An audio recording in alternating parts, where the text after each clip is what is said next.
झेप मराठी, आरसा महाराष्ट्राचा। धुळे पोलीस चौकीपासून हाकेच्या अंतरावर घरफोडी, भर दिवसा लुटला सोन्यासह लाखोंचा ऐवज, चोरटा सीसीटीव्हीत कैद, नागरिक संतप्त।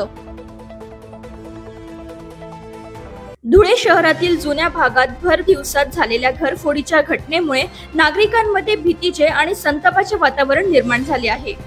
विशेष म्हणजे ही घटना पोलीस चौकीपासून अवघ्या काही अंतरावर घडली आहे। भानुदास यशवंत देवरे हे आपल्या कुटुंबासह न्याहाली येथे लग्न समारंभासाठी गेले होते। सायंकाळी परत आल्यानंतर त्यांना घराच्या दरवाजाची कडी तुटलेली दिसून आली। घरात प्रवेश करताच त्यांना संपूर्ण घरातील वस्तू अस्ताव्यस्त अवस्थेत आढळून आल्या। चोरट्यांनी देवरे यांचे कपाट फोडून जवळपास 3.5 तोळ्याचे दागिने आणि 30 ते 40 हजार रुपये रोख रक्कम चोरून नेल्याचे स्पष्ट झाले। या संदर्भात घर मालक भानुदास देवरे म्हणाले, माझं नाव भानुदास यशवंत देवरे, माझ्या पुतण्याचं लग्न न्याहाली येथे होतं। आम्ही सर्वजण घरातले सर्व व्यक्ती आम्ही न्याहाली या गावी गेलो। संध्याकाळी लग्न आपटून आम्ही घरी आल्यानंतर आमच्या घराची कडी तुटलेली होती। नंतर आम्ही घरात प्रवेश केल्यानंतर आमच्या घरातलं सर्व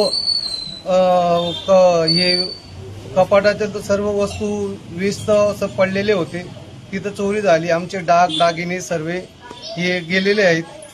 आमच्या घरातनं कमीत कमी 3-3.5 तोळे सोन्याचे दागिने व कॅश 30-40 हजार रुपये कॅश ही गेलेली आहेत।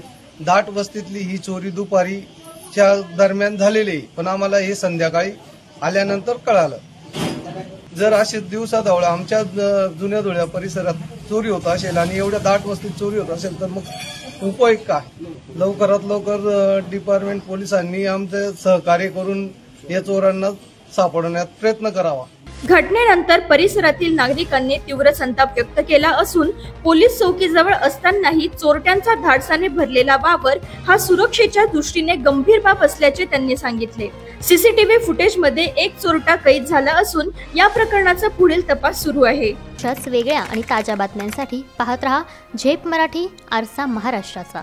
संपादक प्राध्यापक अनिल चव्हाण, धुळे।